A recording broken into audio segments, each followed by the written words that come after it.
Alright, go. Hi, I've had lots of requests to show how to make the steam puddings, so I'm just going to do one. This is the first video I've ever done, so I'm a little bit nervous, so bear with me. The first thing to do is to get your pot. So this is the pot that I use here. You don't need one this big, but I usually make 3 puddings at a time. As you can see, I've just put some water in the bottom of the pot, so when you put the tin in it, it should come up about this far on the tin. The second thing that I do is I've got a rack here. So just to keep the puddings off the bottom so that they don't burn, I just put the rack literally just into the bottom, and that'll just keep them off the bottom of the pot. Okay, so I'm just going to put that on the element, and I'm just going to turn that on so that it'll start to boil so that the steam will come up, and then we'll turn it down later. Okay, so what you need for steam pudding is you'll need 125 grams of butter, 125 grams of golden syrup, half a cup of brown sugar, half a cup of white sugar, 2 cups of just plain flour, a teaspoon and a half of baking soda, and 2 teaspoons of baking powder, and 1.5 cups of milk, and 2 eggs. But I will put the recipe in the comments. Okay, so what I suggest you do is have some scales if you can. These are about $9 at Farmers or anywhere like that. But it was just help, especially with the golden syrup. So I'll just put the bowl on it. I've already measured 125 grams of butter. So with the golden syrup, I'm just going to put it in. Now, if you make a lot of these, like I do, golden syrup's actually quite expensive, but you can go somewhere like Gilmore's and buy it in the big tubs, and then it turns out to be about $2 a kilo instead of about 6 or 7 at the supermarket. So, just need 175 grams of that. Yep, that's it. Okay, and then this just goes into the microwave. If you don't have a microwave, you can just do it on the pot. So I'm just going to put that in there for about 40 seconds just so it melts.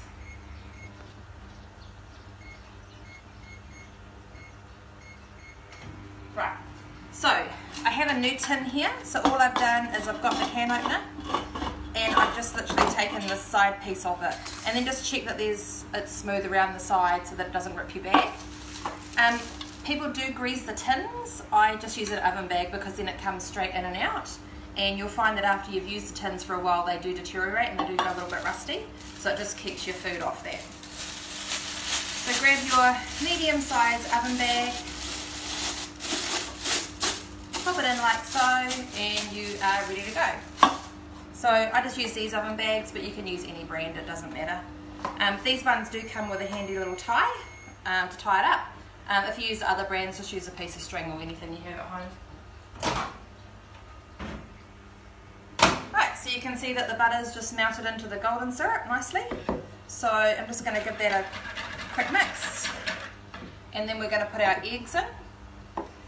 With the eggs, I always crack the eggs into a little bowl, and I do that because I'm terrible at putting shell in, so that way I can make sure I don't get any shell in there. And also, sometimes I use free-range eggs and just make sure I don't get any bad ones in it. Cool, so 2 eggs go in. Just whisk them so they're mixed. Next thing we're going to put in is our white sugar. So literally just half a cup of white sugar goes in. Give that a mix as well, just mix it in. And then half a cup of brown sugar. With your brown sugar, just mix it around a little bit so that it's not too lumpy when it goes in.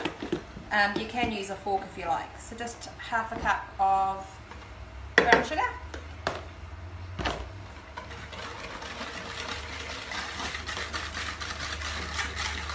And just mix it.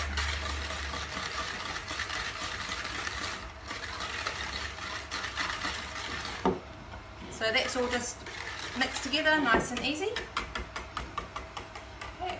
The next thing I'm going to do is put the flour in. So pretty much just with the dough ingredients, I sift them. Just takes any lumps out and puts some air in it.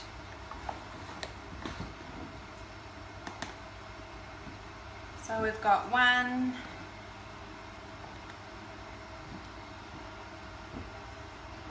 2 cups of plain flour, got our baking soda, and that is 1.5 teaspoons, and then we also have our baking powder.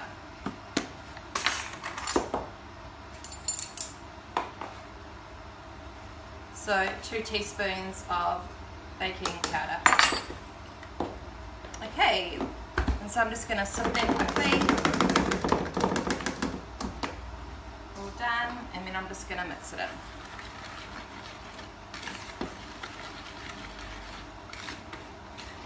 Just take it off the side so it's mixed in nicely.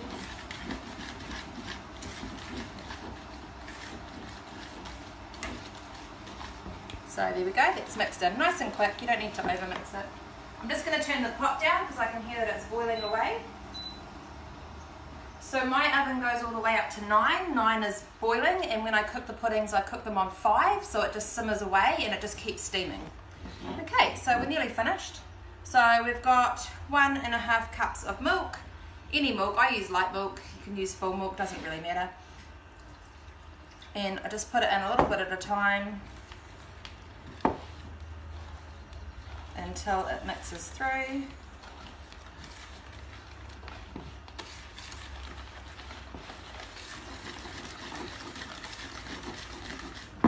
And then a bit more.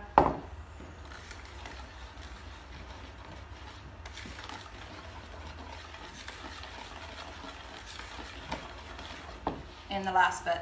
Now the first time I made this, the consistency is so runny, I actually didn't think that it was going to set, that it was going to cook, and I was really surprised to find that it actually cooks perfectly. So don't worry if you think your mixture is really thin and really runny, it will work. Just make sure you measure your ingredients properly, because the ingredients are quite expensive, it does cost a little bit to make them, and the last thing you want to do is kind of waste that. Cool, so that's just mixed in there, so you can see how runny it is. Okay. So these are super quick to make, super easy.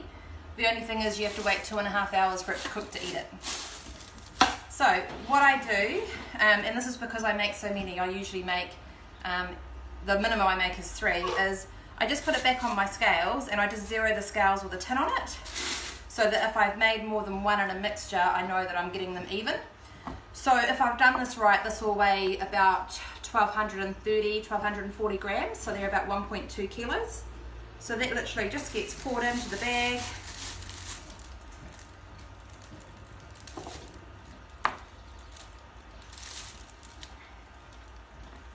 And then just make sure we get all the goodness off the inside as well.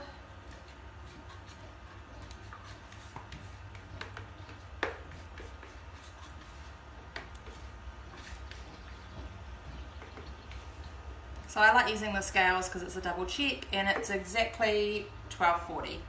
So I know that's right. It will vary a little bit depending on how big your eggs are and your milk, etc. So all I do next, just take it off there. So I just pull this up a little bit, just so it doesn't get stuck in the ridges, or else when it cooks, it won't make any difference how it cooks or the taste, but you'll find when you pull it out, it's all segmented.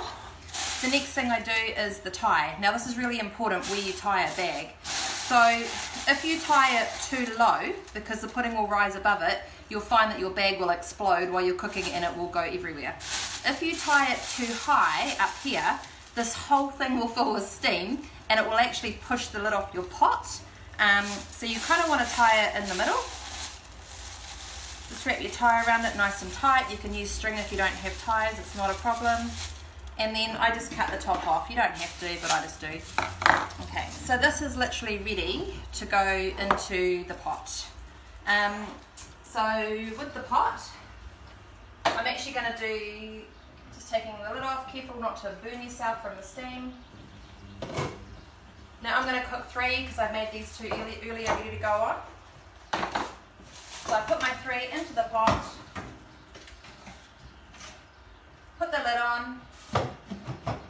do is I just put a tea towel over the top. You'll notice that there's a little vent there. Don't cover the little vent, do let that little bit of steam come out. And then I just got a wheat bag, or you can use a bag of rice or whatever you like, and I just put it on top. And it just kind of holds the pot lid on nicely, and you're really turning your pot into a steamer. The only thing I will say is if you are doing it in a kai cooker, I find that you can only fill the tins up to about 1100 grams, or else it will come over the top and it will go through all the wire and it will look terrible. It will just explode in there. So this morning I've been making puddings. So here's one I made earlier. As you can see with the bag, the pudding just pulls straight out, and that's our pudding. Give them a little pat and they'll kind of sound a little bit hollow and a little bit spongy, and they're perfectly done. So that's 2.5 hours just on a really medium heat. I find in the kai cooker they only take about 2 hours, and they're ready to go and ready to eat. So thank you for watching. I hope you make some. Merry Christmas, and if you have any questions, feel free to ask. Thanks.